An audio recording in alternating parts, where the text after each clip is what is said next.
LEP, ne perdez pas votre livret à cause de ce petit détail. Vous l'ignorez peut-être, mais la fermeture de votre LEP s'avère inéluctable dans certains cas. D'où l'objet de cette vidéo.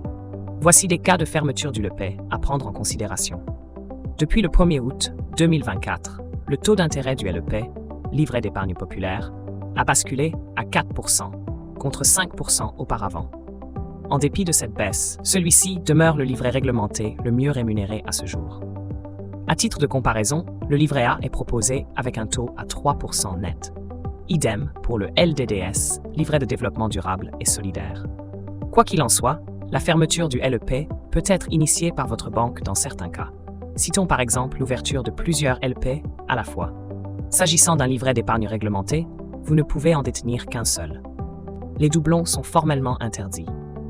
Pour ouvrir un nouveau LEP, vous devez d'abord fermer votre ancien livret. En cas d'inactivité sur une longue période 5 ans, la fermeture de votre LEP est automatique. D'où la nécessité d'alimenter votre épargne réglementée régulièrement. D'autant plus que le plafond a été poussé à 10 000 € depuis le mois de novembre 2023. Bien entendu, votre LEP sera clôturé par votre banque en cas de décès.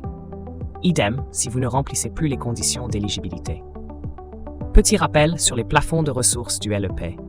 Effectivement, les bénéficiaires du LEP doivent respecter des plafonds de ressources pour le conserver.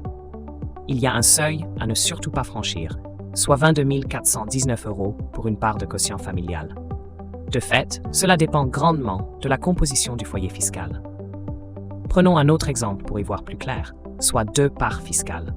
Le cas échéant, le plafond de revenus s'établit à 34 393 € en métropole.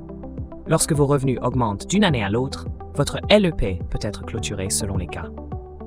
Pour mémoire, votre revenu fiscal de référence de l'année 2022 ou de l'année 2023 entre en ligne de compte.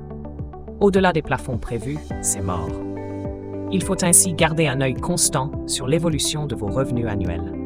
D'ailleurs, impossible de cacher ce détail à l'administration fiscale. La Banque de France explique sur son site web. Chaque année, il est nécessaire de justifier que vous respectez toujours les conditions de revenus. Pour cela, la banque pourra interroger directement l'administration fiscale ou vous demander de présenter votre avis d'imposition ou avis de situation déclarative à l'impôt sur le revenu. Des chiffres éloquents sur le LEP. La bonne nouvelle, c'est que la clôture de votre LEP n'est pas forcément effective si vos revenus de l'avant-dernière année sont supérieurs au plafond en vigueur. En revanche, si cela s'étend sur 2 années consécutives, vous pouvez dire adieu à votre LEP. En tout cas, vous avez intérêt à conserver votre LEP même après avoir atteint le plafond de versement. Le cas échéant, des intérêts seront générés par votre livret tant que vous remplissez les conditions. Notons que 11,5 millions de Français possèdent un LEP aujourd'hui, contre 9,5 millions auparavant, en un an.